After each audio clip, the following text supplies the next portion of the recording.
We were days away from our anniversary. A year and 10 months, close enough that I had already started sketching plans in my mind for something bigger than a gift. I was thinking rooftop dinner, string lights, that old jazz band she loved playing something soft while I handed her a handwritten note before dropping to one knee. A vow renewal. A fresh promise. I thought that kind of grand gesture would be the right punctuation to everything we'd been through. I really believed we were weathering storms and getting stronger. Mira was my wife, and in all my internal monologues, she stayed my future. That afternoon, I had picked up custom cufflinks I'd ordered for her promotion dinner, a pair shaped like interlocking stars, her favorite symbol. She once said stars reminded her of how people could shine through the dark. I thought it was poetic. I thought it meant something. I thought she meant it. When I parked outside her condo, I didn't think twice about using my key.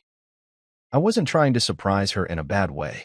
I just wanted to place the cufflinks on her dresser, maybe write a note beside them, and slip out before she returned from work or yoga or wherever she said she'd be. But her car was already in the lot. Still, I stepped inside. Quietly. Thoughtfully. The condo smelled like her vanilla candles and fresh orchids, a comfort I once carried in my lungs like oxygen. My shoes clicked softly on the hardwood as I walked toward the hall. I paused near the bedroom door, half open, light filtering through the crack, when I heard her voice. At first, it sounded normal. Light. Casual. Then it twisted. I froze. "He's going to propose tonight. Watch me say no and make him cry," she said, a laugh tumbling out of her mouth like broken glass. Her voice. That voice I used to wake up to on Sunday mornings, all sleepy and soft. That voice that used to tell me she believed in us. Now it was edged with sarcasm, cruelty, something feral. The air left my chest. For a second, I thought I had misheard. Maybe it was a TV show. But then I heard Sienna's voice, Myra's childhood best friend, on speakerphone. "You're savage," Sienna said between gasps of laughter. "Nah, he deserves it," Mira shot back. "He keeps thinking we're still in love. It's kind of sad." I didn't move. I didn't breathe. My hands started sweating, though the room wasn't warm.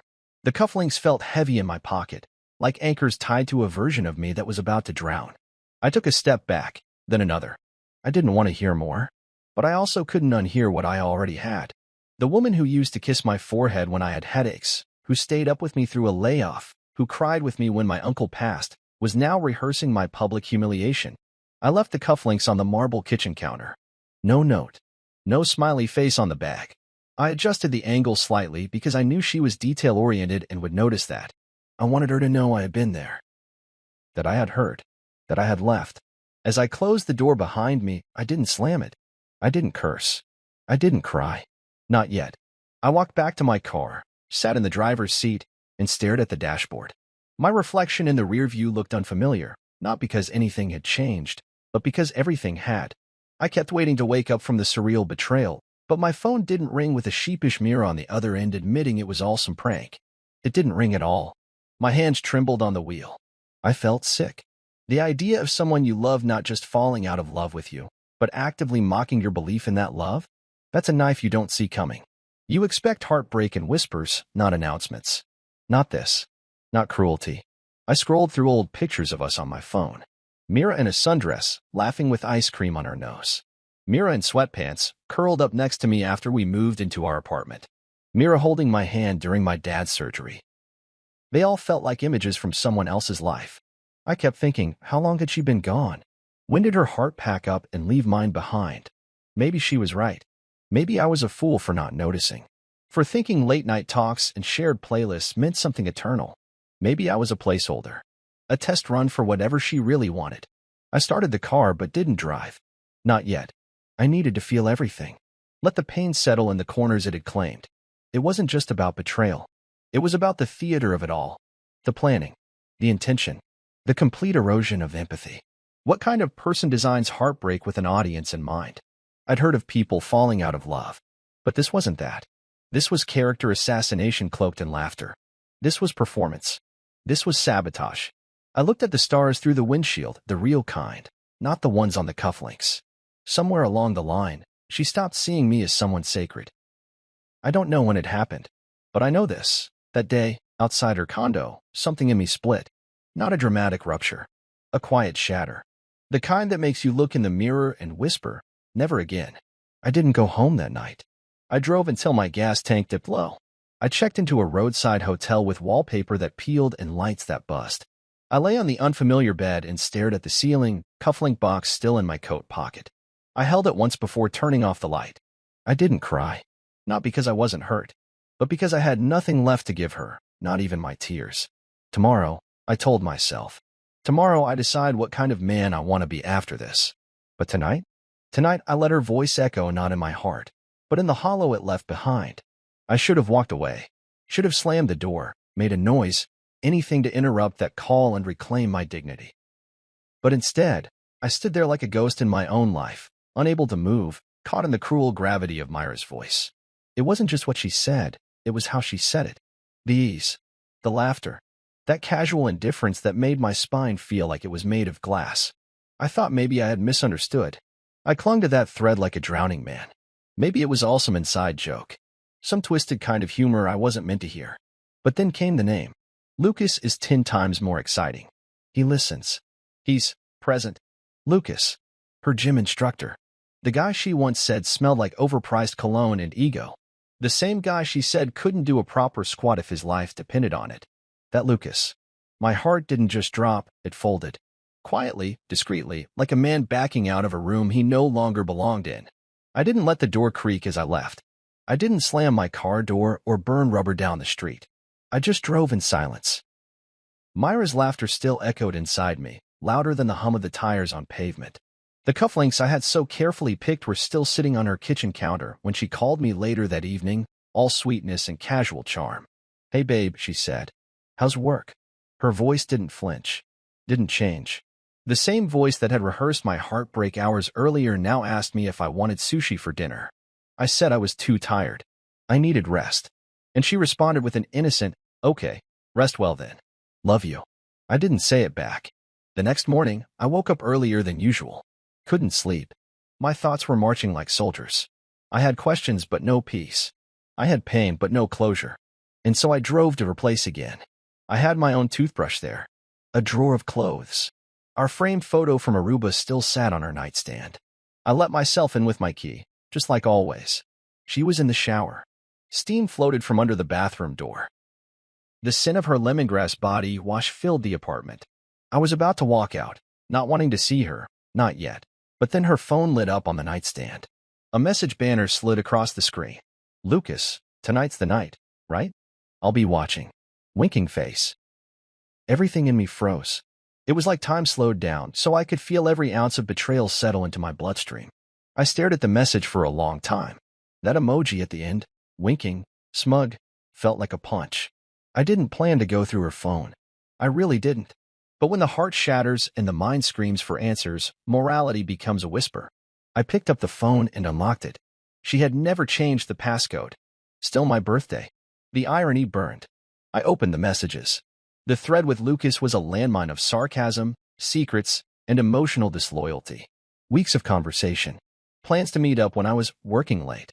Jokes about how I still think she blushes when I walk in the room. Photos. Inside jokes.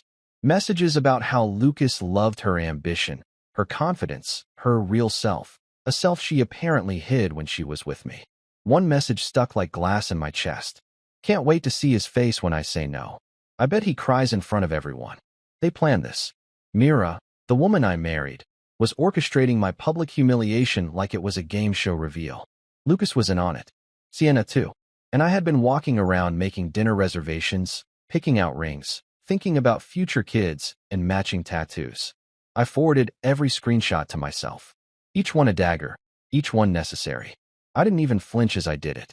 I just cataloged my heartbreak, digital receipt by digital receipt.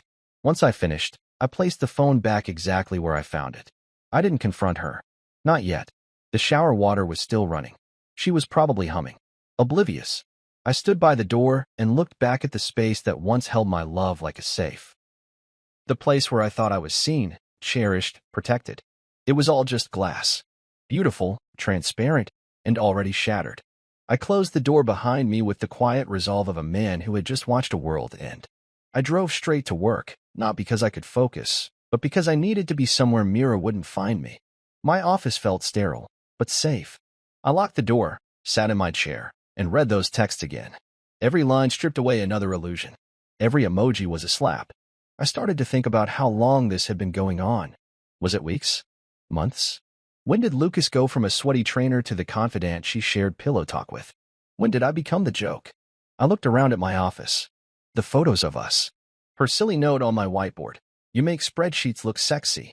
All of it suddenly felt like prompts from a set I no longer belonged to. I deleted the note.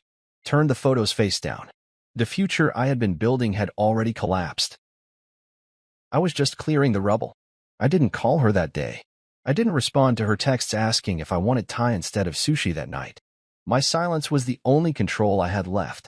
That night, I sat on my couch in the dark, rereading the messages one more time before creating a folder and backing them up. I knew I would need them, not to beg, not to confront, but to remind myself, if I ever doubted, that this wasn't in my head. The betrayal wasn't an accident. It was a campaign. I slept for 3 hours. Restless. Shaking. When the sun rose, it didn't feel like a new day. It felt like a countdown. Something in me was changing, hardening. The man who believed in rooftop surprises was gone. In his place stood someone who understood the weight of truth. And I wasn't going to carry it alone much longer. Myra's phone buzzed again the next morning. We were back in our shared routine, or at least the ghost of it. She had spent the night at my place, curled up next to me like she hadn't plotted a Shakespearean-level betrayal. Her head rested on my chest, her fingers grazing my collarbone in slow circles. It should have been comforting. Instead, it felt like venom dripping in slow motion. I kept my eyes on the ceiling, breathing through the ache, pretending I was still asleep. I was very much awake. The buzz came again. Her hand moved first, quick and light, grabbing the phone like a reflex. But I'd already seen it, Lucas's name glowing against the screen, followed by, "Tonight's the night, right? I'll be watching." Winking face, the wink emoji again. That same damned emoji. It was like Lucas's way of signing off on every insult. She got up and went straight to the bathroom, humming a soft melody as if nothing in the world was wrong. The door clicked shut. Water started running. I sat up, ran a hand through my hair, and stared at the closed door. Part of me thought about saying something. About yelling. Demanding. But the smarter part of me, no, the wiser part, told me to stay still. Watch. Document. Understand exactly who I was dealing with. Because this wasn't confusion or a lapse in judgment. This was premeditated. This was a mask she wore with the ease of a seasoned actor. I walked over to the kitchen counter and grabbed her purse. I knew her passcode. She once joked that if I ever cheated, she'd find out before I even finished dialing. The irony wasn't lost on me as I unlocked her phone, still coated in the oils of trust one had no business giving anymore. The thread with Lucas was still open. Their conversation wasn't just betrayal. It was choreography. Timelines, setups, emotional play-by-plays, even wardrobe ideas. Mira, thinking about wearing the gold dress. The one Brandon said made me look like a goddess. Might as well use his compliments for effect. Lucas replied with fire emojis, adding, he won't know what hit him. I scrolled back weeks. It wasn't just emotional cheating. It was a double life. Pictures of the two of them together, gym selfies, inside jokes, memes about boring husbands. One photo hit like a freight train. Mira in my old hoodie, curled up on her gym mat, texting Lucas while grinning like a schoolgirl. He replied, you look better in that than he ever did. Then came the one message that made the world blur. Can't wait to see his face when I say no. I bet he cries in front of everyone. That was the line. The kill shot. She didn't just want to leave. She wanted an audience for my heartbreak. A performance. A humiliation to replay with wine and laughter. I felt like I had swallowed glass. My throat burned, my chest tightened. But I didn't rage. I forwarded everything to myself. Screenshots, photos, timestamps. Then I deleted the open thread from the app switcher and placed the phone exactly where I found it. I heard the water stop. She emerged minutes later in a towel, steam following her like a halo. Morning, babe, she said, leaning over to kiss my cheek. I offered her a faint smile, one that wouldn't alarm her. She prattled on about how excited she was for the rooftop dinner Kendra was helping organize. How spontaneous it was. How perfect it would be. I just nodded, sipping my coffee like I wasn't already unraveling a performance of my own. She left shortly after to meet Sienna for brunch. Another performance review, I imagined. As soon as the door closed, I backed up everything to the cloud. I renamed the folder. Her script. I didn't cry. Not even then. but I felt the fatigue of betrayal settle deep into my bones. A kind of heaviness that doesn't announce itself. It just drapes over you like a weighted blanket laced with disappointment. I stood in the middle of the kitchen, her mug still on the counter, lipstick stain mocking me from its rim. I opened my laptop and started drafting an email. Not to her, to myself. A record, a timeline. If I ever doubted myself later or softened, I needed something to return to. Something real. I attached all the screenshots. I titled it, Truth Before the Show. Around noon, Mira texted me. Love you?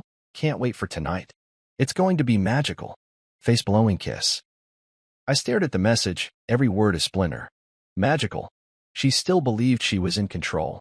Still believed she was the director and I, her clueless supporting actor. I typed a simple reply. Looking forward to it too. Let her think I was still playing my role. In truth, I had rewritten the third act. That afternoon, I took a walk to clear my head. The city was its usual cacophony of noise and speed, but I moved through it like I was wrapped in cellophane, distanced, untouched. I thought about all the moments that led to this.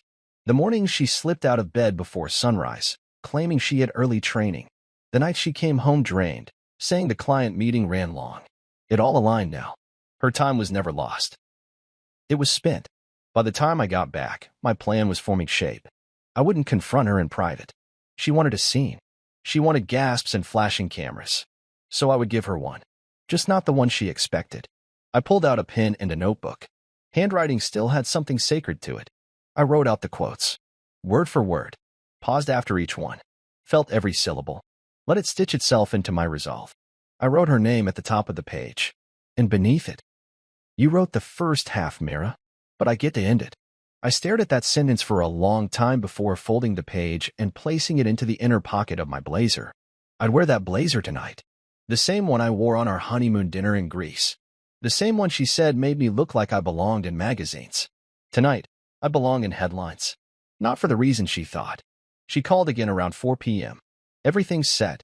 Kendra says it's going to be gorgeous. We'll be under the stars, babe. Just like we talked about. I smiled into the phone. Sounds perfect. I can't wait. And for the first time in days, I'm in it. When we stepped onto that rooftop, Mira exhaled like she'd just crossed the finish line of some invisible marathon. She soaked in every light, every breeze, every admiring glance like a queen arriving at her coronation. The string lights danced above her gold dress, casting flickers of warmth across her collarbone.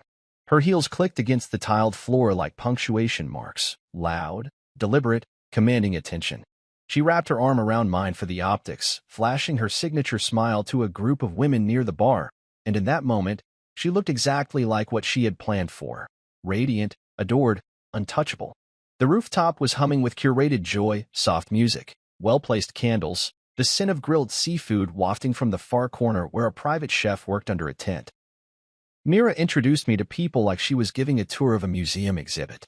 This is Brandon, she said, her tone careful, her words airy. Not my husband. Not even my partner. Just Brandon. A placeholder. A prop. Her smile never cracked. But it didn't need to. I already knew the script she thought we were acting out. Lucas stood by the bar, posture relaxed, glass of something amber in his hand. His smirk appeared the moment our eyes met, the kind of smirk a man wears when he thinks he's in control of the room. I gave him a nod. Nothing more. Sienna floated nearby, phone angled down but still catching footage. I caught the red recording light. She was pretending to scroll, but her grip told the truth. She was waiting for the moment. The one she thought Mira had choreographed to perfection. Kendra came over next, all sparkles and faux surprise. Mira, you look stunning. She squealed, hugging her like they hadn't seen each other in years, even though they were at brunch 2 days ago. Mira lapped it up. She introduced me again. Brandon, this is Kendra, remember? Of course, I said, shaking her hand with a smile that didn't reach my eyes. Of course, I said, shaking her hand with a smile that didn't reach my eyes. There were maybe 25 people milling about. Most were from Myra's world, co-workers from her design firm, yoga friends, college roommates with identical false lashes and cocktail dresses. Some looked bored, some buzzed. But all of them had one thing in common. They were her audience. We drifted toward a table near the edge, overlooking the skyline. Mira clutched my arm tightly, whispering this view. It feels like something big should happen tonight, doesn't it? I smiled and looked out over the city. It did feel like something big would happen, just not the thing she expected. She kept checking her phone, responding to Sienna's subtle gestures, mouthing things across the space. Lucas barely tried to hide his watchful eye. He looked at me like a man waiting to see someone crash and burn. I made sure he saw me smile.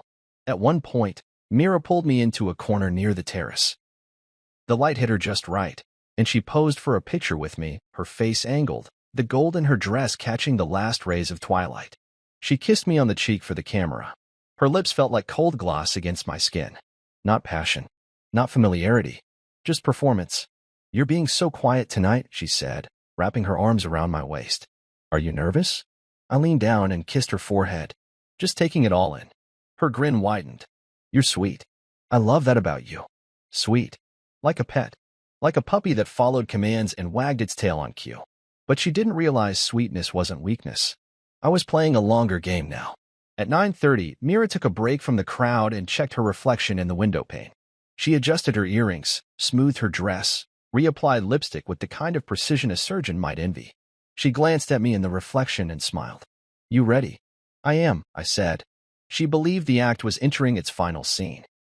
That her dramatic rejection was about to go viral in her little circle. That her friends would gasp and Lucas would hold her while I stood broken, exposed. She had no idea that I had written a new ending. I turned to her and said gently, "Can you get everyone's attention? There's something I want to say." Her eyes widened with glee. She clasped her hands together, practically bouncing. "Yes. Oh my God. Okay. Everyone." She clapped her hands like a teacher calling students to order. The rooftop dimmed slightly as the music faded behind the sound of chairs scooting and feet shuffling.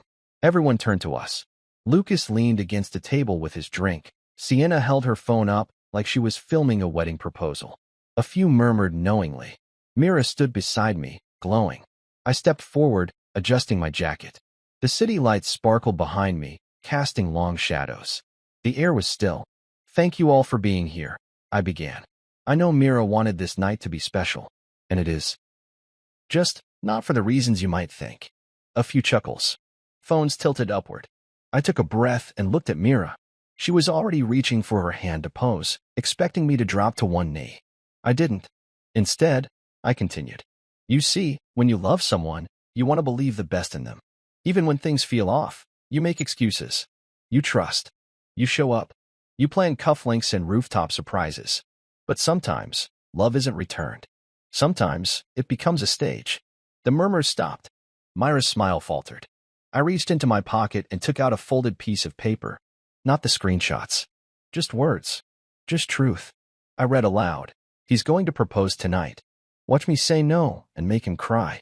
Gasps cut through the air like sirens. I turned slowly, letting each face see mine. I looked at Lucas. Then at Sienna. You all were meant to be the audience. For her moment. But tonight, I decided to reclaim the story. Sienna lowered her phone. Lucas tried to keep his smirk, but failed. Mira was frozen beside me, eyes darting, lips slightly parted. "This is no proposal," I said calmly. "This is a farewell." And with that, I stepped back, letting silence swallow the space she had built for my humiliation. Except now, every eye was on her. All eyes. On Mira. And suddenly, she didn't seem so untouchable. Mira blinked, lips parted in a silent gasp as the rooftop around us held its collective breath. The glow of the string lights suddenly felt like spotlights, and the air that once carried laughter now seemed to hang with stunned silence. Her gold dress shimmered in the stillness, but her eyes, those eyes that used to look at me with affection, were now wide with confusion and something darker. Fear, maybe. Realization. I didn't move. I didn't fidget. I held the silence the way a conductor holds a final note, letting the moment settle in everyone's bones. "Brandon," she finally whispered, voice strained, trying to laugh it off. "What are you doing?" I turned to her. Calm. Still. "What you wanted." Her cheeks flamed, but she tried to recover. She placed a hand on my arm, smiling toward the guests. "Okay, he's being dramatic. You know Brandon. Always loves a twist." But her voice wobbled. People noticed. Sienna had stopped recording. Lucas shifted on his feet. I could almost see the flickers of doubt begin to spark across the room. I took a small step forward, not toward Mira, but toward the edge of the semicircle her guests had formed around us. I scanned their faces. Kendra, who always adored Mira but now looked like someone unsure of what role she was supposed to play. Layla, Myra's coworker, wide-eyed, jaw slack. Even Drew, some distant friend I barely remembered meeting, was frowning. I held up my phone. You know, I said softly, I used to think love could survive anything. That if you just gave enough, trusted enough, it would hold. That kindness, patience, effort, those things mattered. But what do you do when your love becomes someone else's joke? I turned the screen toward them. The message glowed under the rooftop lights. He's going to propose tonight. Watch me say no and make him cry. Gasps again. Shuffling. Sienna looked away. Kendra muttered something that sounded like, oh my God. I lowered the phone, but I wasn't done. I turned to Lucas, who still had the nerve to look smug. Lucas, I said, my tone razor-sharp but steady. I know everything. The texts, the jokes, the plan. You were going to enjoy my public humiliation. You both were. But let me be clear, I didn't come here to propose. I came here to leave. Myra's face crumbled then. The confidence drained from her posture. She stepped toward me, voice low and cracking. Brandon, please, just talk to me. I kept my eyes on the crowd. You all were invited to a celebration. What you got was the truth. Sometimes the person you think you know chooses to wear a mask, and they wear it so long they think it's their real face. She grabbed my arm again, nails digging in just a bit. Can we talk alone?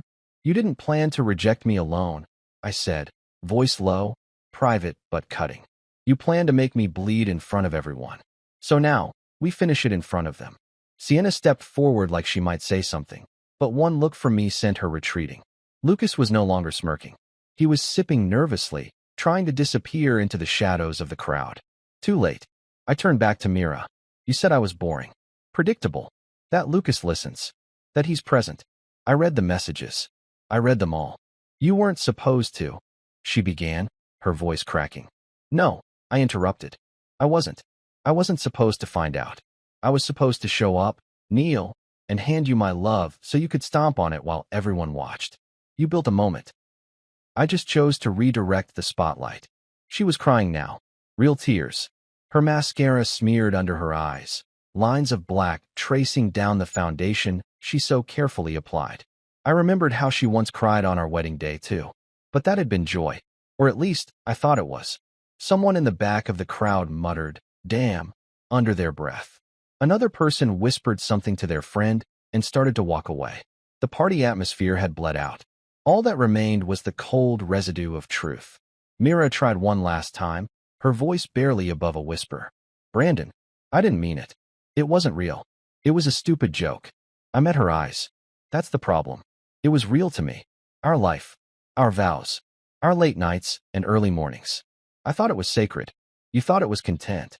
Someone started clapping. It was slow, unsure. Drew, I think. Then Layla. A couple of Myra's co-workers joined in. It wasn't a thunderous ovation, but it was loud enough. Loud enough to strip away the last illusion. Mira looked around, stunned. Her mouth moved, but no words came.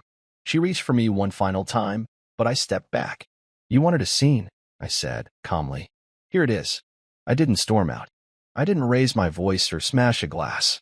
I walked. Past the table. Past the candles. Past the memories I had once believed we were building together. I walked to the elevator with my head held high, and I didn't look back. As the doors slid shut, I heard nothing but silence from behind me. No one stopped me. No one defended her. Whatever version of Mira they thought they knew had unraveled in front of them, thread by thread. Hi. I pulled my phone from my pocket and deleted the folder labeled Proposal. The playlist. The notes. The sketches. All of it. Gone. This night hadn't broken me. It had revealed me. And somewhere below the rooftop skyline, in a city that would never know this scene had unfolded, I took my first breath of true freedom. I had come to offer a ring. Instead, I gave her the truth. When I stepped into the elevator, I expected the doors to close on the night like a curtain falling on a play that never should have opened. But before they could seal, Mira slipped in after me, her heels clicking fast against the rooftop tile. She was breathless, mascara-streaked, shaking. I didn't flinch. I didn't greet her. I just pressed the button for the ground floor and kept my eyes forward. Please, she whispered, her voice trembling as she clutched the rail. Brandon, please don't leave like this. I didn't turn my head. The silence stretched. She stepped closer, her perfume still clinging to her skin. The same scent that used to make me feel like home now curled my stomach. I didn't mean it, she said. It was stupid. Just talk. Just venting. I finally looked at her. That wasn't venting. That was planning. Mocking. Cruelty. You rehearsed my humiliation like it was a performance piece. Her eyes flicked around the elevator like she was searching for a script. I got caught up. Sienna egged me on. Lucas. He's not who I thought he was. But I didn't sleep with him. I swear. It was emotional. Just texting. Just betrayal, I finished. You may not have taken your clothes off, Mira, but you gave him every piece of me you once claimed to love. My patterns. My hopes. My soft spots. You handed them over like gossip at brunch. The elevator dinged and opened to the lobby. I stepped out. She followed. I can fix this, she said, grabbing my arm. We can fix this. I turned to face her fully then, for the first time since the rooftop.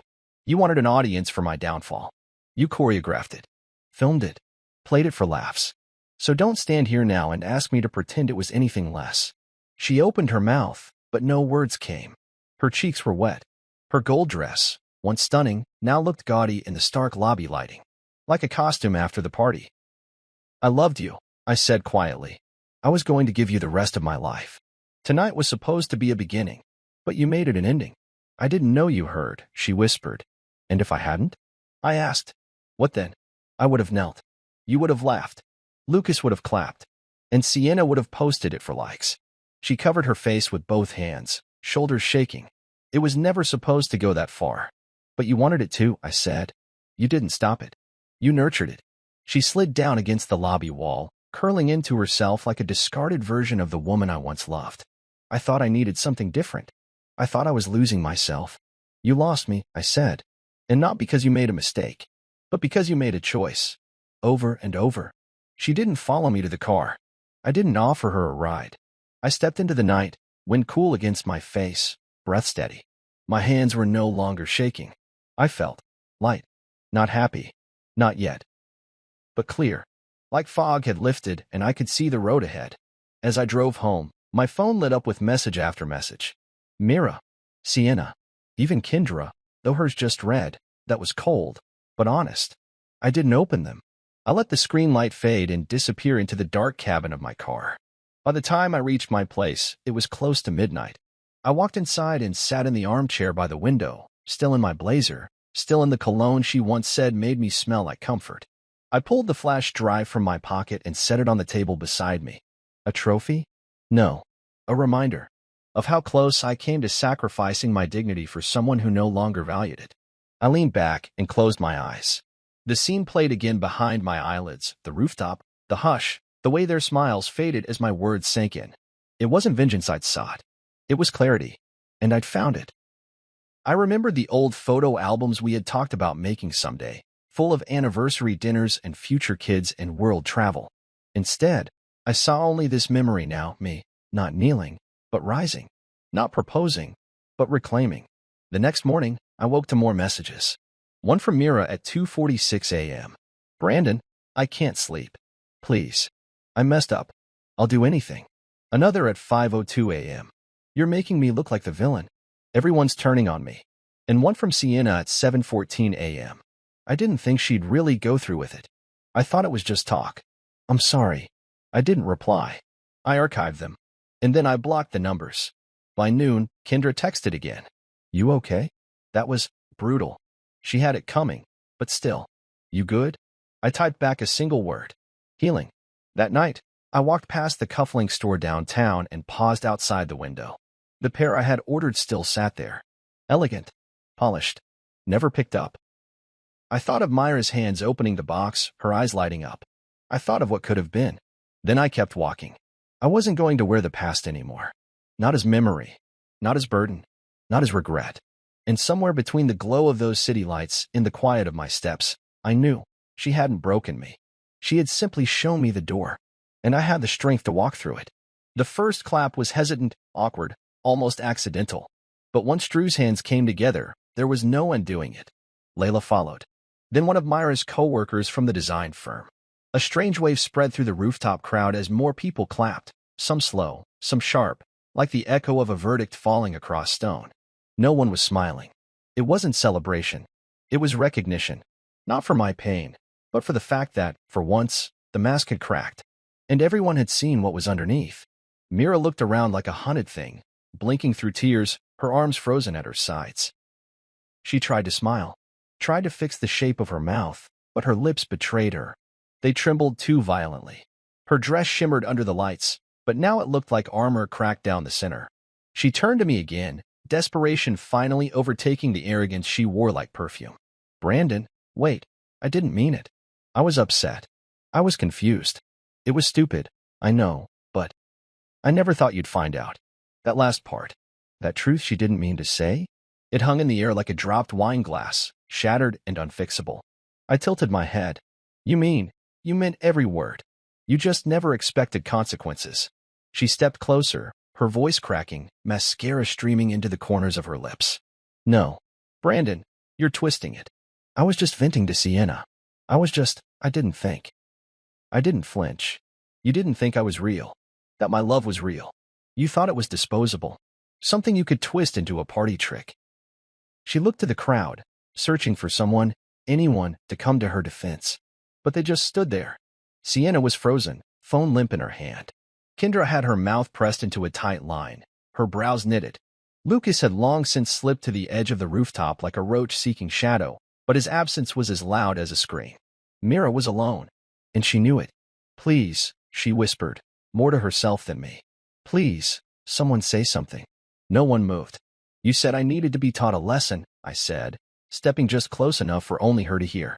You said I was coasting, that I needed to wake up. So here it is. The moment you wrote. Except the ending isn't yours anymore. She reached for my hand. I let her fingers graze mine, then gently pulled away. That small motion broke something in her. She staggered back half a step and covered her face with her hands. Then the murmurs began. Someone in the crowd whispered, he was going to propose tonight. Another. Did you see her face when he said goodbye? Another. That text. Jesus. The energy shifted again, not just away from her, but toward me. Not sympathy. Not pity. Something else. Respect? Maybe. Validation. The kind that comes not from cruelty, but from the act of standing tall when someone else tried to make you kneel. I gave her one final look, not full of hatred, not even anger anymore. Just clarity. I had seen her. Really seen her. Not the curated woman who sent me selfies while calling me sweet, but the version of her that wore deception like a silk scarf. She crumpled into a chair, hands shaking, sobbing silently. The queen of her rooftop kingdom now dethroned by her own hubris. I walked past her, past the confused crowd, past the lights in the skyline. No one stopped me. In fact, they parted. Like the room itself wanted me to go freely, as if I had earned the exit. Outside the venue, I stood under a flickering lamppost and finally let out the breath I didn't realize I'd been holding. My chest felt both hollow and full. Not victory, not revenge. Just the strange, surreal weight of truth finally spoken aloud. My phone buzzed as I stepped toward the street. Mira. Brandon, please. Come back. I'm sorry. I swear I didn't know what I was doing. Buzz. Everyone's judging me. I just needed to feel important again. I didn't mean to hurt you. Buzz. I love you. Please. I silenced the phone, slid it into my pocket. I wasn't ready to delete her yet. But I also wasn't ready to hear her voice, not when it had been the weapon she used to gut me. I started walking, just down the sidewalk, away from the music still faintly playing through the rooftop speakers, away from the tension, the shame, the echo of the final scene. I passed a couple on the corner, laughing about something small. The woman playfully nudged the man, and he kissed her on the forehead. That used to be us. Before Mira turned my love into a cautionary tale. At home, I didn't turn on the lights. I walked into the kitchen, poured myself a glass of water, and stared out the window at the city glowing like it had no eye. My phone buzzed again. This time, it wasn't Mira. It was Sienna. I didn't think she'd actually go through with it. I thought it was just talk. I'm sorry, Brandon. I didn't respond. Not because I didn't want to, but because I didn't trust that anything coming from her was real either. I sat at the kitchen table and opened my laptop. I pulled up the folder with all the screenshots, stared at it for a moment, then dragged it to the trash. I emptied the bin without hesitation. I no longer needed the evidence. The truth had already done its work. Mira had made me a target, but I became the narrator. And when the lights had hit us both, She was the one who blinked. I opened my notes app and began typing. Not a diary, not a rant, just truths I never wanted to forget. Never let someone rehearse your destruction with your heart as the stage. When people show you their rehearsals, believe them. Public humiliation doesn't sting when you own your story. Love should never be performance art. I saved the file and closed the laptop. Mira would cry. She would plead. She would call Sienna, Lucas, Kendra, anyone who might spin the narrative back in her favor. She might post some cryptic quote on social media about betrayal or growth. But what she wouldn't get back was me. I had meant every vow I spoke the day I married her. Every promise, every gesture, every second of faith. And she had turned it into an exhibit. But I walked away, not broken, seen. And in a room full of carefully dressed people with curated lives and timed camera angles, the loudest sound wasn't her laughter. It was the applause. The weekend came, and with it, silence, at least from my side. I didn't answer the first few messages Mira sent. I didn't respond to the string of missed calls or the voice notes that landed in my inbox like grenades. My apartment felt quieter than usual, and I welcomed that stillness. I needed it. I needed to feel what it was like to breathe without editing myself for someone else's comfort. No explanations. No performance. Just space. Mira, on the other hand, filled that space with desperation. The first message had a tone of apology. Brandon, I messed up. Please call me. Just talk to me. Please. Then came the justification. It wasn't real. Lucas meant nothing. I didn't think you'd find out. It wasn't supposed to go like that. Then the blame. You embarrassed me in front of everyone. You humiliated me. That was cruel. It was laughable. Not in the funny way, but in the way that confirms your instincts were right all along. The kind of laugh that doesn't come from humor but from clarity. The moment you see someone trying to twist the knife and the narrative at the same time. I didn't answer. The voicemail started next. Her voice was high-pitched in the first one, crying. The next one was soft, calculated, measured sorrow. Brandon, if you just give me a chance to explain. I didn't know I was hurting you like that. You've always been good to me, better than I deserved. But I was spiraling. I didn't know how to say it. And then, a few hours later, you made me look like the villain. My friends are judging me. People are unfollowing me on social media. Do you know how that feels? Yes, I knew exactly how it felt. To be judged, to be watched, to be reduced to someone else's joke. I had lived in that feeling for months and didn't even know it until I heard my own wife laughing about me with her best friend. I sat in my apartment, watching the sun slant across the hardwood floors, wondering how long I had been holding on to something that never truly held me back. We'd shared meals, dreams, a bed, plans for a home. But Mira had shared none of that with me in the ways that mattered. Her loyalty had been performative, her love conditional, her respect non-existent. I got up, opened a closet, and pulled down a box I hadn't touched in over a year. Inside were old photos, some from our wedding, some from our first apartment. Myra's smile in them was wide and real, or at least I used to think so. I held one up, the one where she was feeding me cake, her eyes scrunched in laughter. I didn't feel anger anymore, just distance. She felt like a character in a book I used to love but could never reread again. On Sunday, Sienna texted again. I had no idea she'd really go through with it. It was all just talk, Brandon. I swear. I'm sorry. I stared at the screen. This was the same woman who had filmed it, who had laughed when Mira mocked me, who had called me sweet like it was a curse word. Now she wanted to flip sides? I didn't reply. Monday brought a new storm. Myra's social media went dark. No new posts. No stories. But I started getting messages from mutual friends, people I hadn't spoken to in months. Hey man, I heard what happened. Just wanted to say I'm proud of how you handled it. You deserved better. That was hard to watch, but necessary. If you need anything, I'm around. There was solidarity in the silence I had chosen. People understood. Or maybe they didn't, but they knew enough to stay out of the way. By Wednesday, Myra's tone shifted again. We had something real. Don't erase that. I made a mistake. One mistake. Are you really going to throw everything away? I was in a bad place. I didn't know how to tell you. Each message reeked of her trying to rewrite the timeline. The truth was, this wasn't one mistake. This had been building. From the coldness in our conversations to the dismissiveness at dinner. The quiet condescension. The night she rolled away from me like I was a stranger. The texts she'd sent Lucas weren't an accident. They were a diary of her choices. and I had read every page. When I went to the gym that Friday, I half expected to see Lucas there. I had run through the scenarios in my head. Would he smirk? Would he try to apologize? But he wasn't there. Either he'd changed gyms or crawled back into the silence where he belonged. But someone else was waiting by the lockers. Kendra. She looked nervous, holding her water bottle like it might spill her words if she didn't grip it tight enough. Hey, she said, stepping in front of me. I won't take much of your time. I needed to say something. I nodded. Okay. What you did, she started, on the rooftop, it wasn't cold. It was honest. It was overdue. We all saw things that night that Mira never wanted us to see. And I just want you to know, you weren't crazy. We saw it too. I exhaled slowly. Thanks. She's been trying to do damage control, Kendra added. Calling people. Spinning it. Making it seem like you ambushed her. She ambushed herself, I said. Kendra smiled sadly. Yeah, but you walked out with dignity. That's something she can't spin. I thanked her and walked away. Not out of rudeness, but because I didn't need witnesses anymore. Not to validate my story. Not to confirm my pain. I had already lived it. And I had already stepped beyond it. That night, as I sat on the balcony of my apartment, watching the city glow below me, I felt a calm I hadn't felt in years. A quiet that wasn't just the absence of noise, but the presence of peace. I didn't block Mira, but I muted her. Her voice would no longer echo in my world. She would text. She would reach. She would post old photos with captions like "Lessons come wrapped in silence" or "Growth hurts." But I wouldn't engage. Not out of bitterness, but because some chapters don't deserve sequels.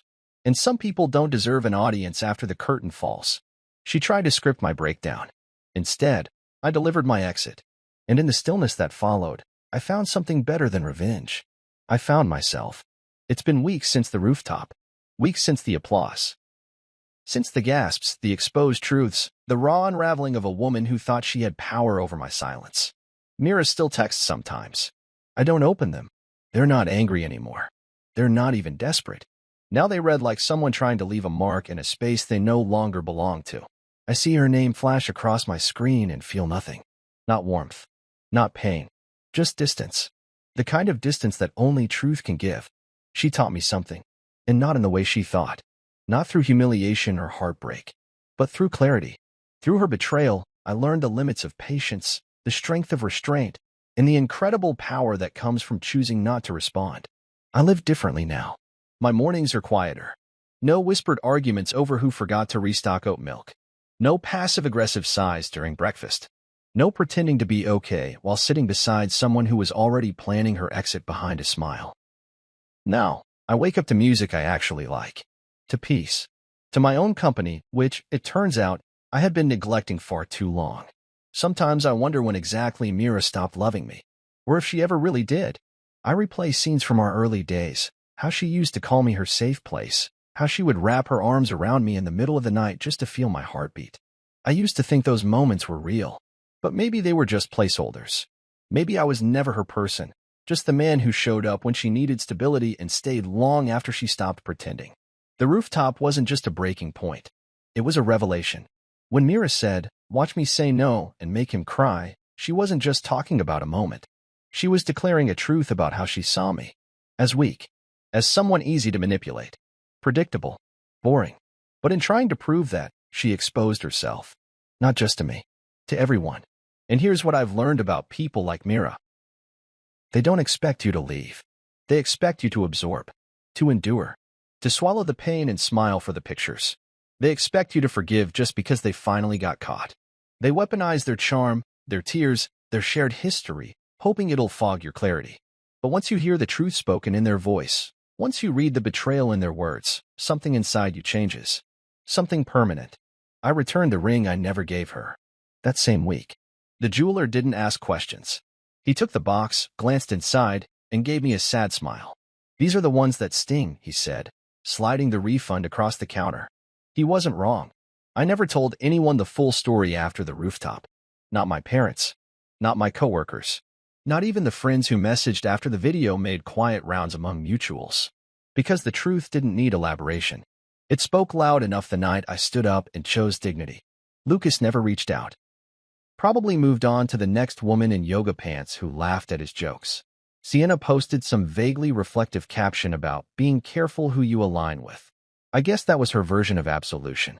And Mira, well, she tried everything. She sent flowers, a handwritten letter, a playlist. I read the letter once. Her handwriting hadn't changed. Still neat, still full of curving loops and unnecessary hearts over her eyes. She wrote about her childhood, about growing up with a mother who taught her love was performance, about watching her father leave and swearing she'd never be the woman left behind, about craving control, about confusing cruelty with strength. It was the most honest thing she ever gave me. And still, it wasn't enough. Because apologies born out of consequences aren't apologies. They're strategies. Mira lost control of the story, and now she was trying to rewrite it. But I had already closed the book. One night, I found myself back at the rooftop. Not during an event. Just walking by, weeks later, on a clear night when the sky was soft with stars. The lights above the terrace still sparkled, but the noise was gone. The place looked smaller than I remembered. Quieter. I stood outside the entrance, hands in my pockets, and stared at the spot where I had once planned to kneel. I imagined a version of that night where I hadn't overheard her, where I had actually proposed, where I had bared my heart, trembling, before the woman I loved, only to be crushed in front of strangers. And that imagined pain felt distant now, like something that belonged to someone else. I didn't feel like that man anymore. I had outgrown him. The rooftop reminded me not of what I lost, but of what I protected. My dignity, my truth, my future. Now, when people ask why we separated, I just say we wanted different things. It's not a lie. It's just an abbreviation. She wanted applause. I wanted peace. She wanted a moment. I wanted a life. We were never building the same thing. I just didn't know I was the only one laying bricks while she sketched exits. There are days I miss her laugh. The sound of her singing in the kitchen when she thought no one was listening. The way she'd curl up in oversized sweaters and say she felt safest in my arms. But those memories are ghosts now. Harmless. Echoes of a dream I woke up from. I started therapy. Nothing intense. Just a weekly hour where I talked through the knots she left behind. My therapist asked me what I would say to Mira now, if she were sitting across from me, and I didn't need time to think. I'd say, thank you. Thank you for showing me that I deserve better. Thank you for underestimating me. Thank you for teaching me that real love doesn't require an audience. And then I'd stand, walk out, and never look back. The lesson she left me with wasn't pain. It was clarity. And clarity is a gift that no one can take back. So when her name pops up on my phone now, I don't get angry. I don't get sad. I get grateful. Because she reminded me that silence isn't weakness. That goodbye isn't surrender. And that sometimes, the loudest form of justice is simply walking away. Mira thought she was creating a moment that would break me. Instead, she created the moment that set me free. And the crowd? They didn't cheer for drama. They cheered for truth. They cheered for a man who didn't kneel. They cheered for a man who stood tall and walked. It's been weeks since the rooftop. Weeks since the applause. Since the gasps, the exposed truths, the raw unraveling of a woman who thought she had power over my silence. Mira still texts sometimes. I don't open them. They're not angry anymore. They're not even desperate. Now they read like someone trying to leave a mark in a space they no longer belong to. I see her name flash across my screen and feel nothing. Not warmth. Not pain. Just distance. The kind of distance that only truth can give. She taught me something. And not in the way she thought. Not through humiliation or heartbreak. But through clarity. Through her betrayal, I learned the limits of patience, the strength of restraint, and the incredible power that comes from choosing not to respond. I live differently now. My mornings are quieter. No whispered arguments over who forgot to restock oat milk. No passive-aggressive sighs during breakfast.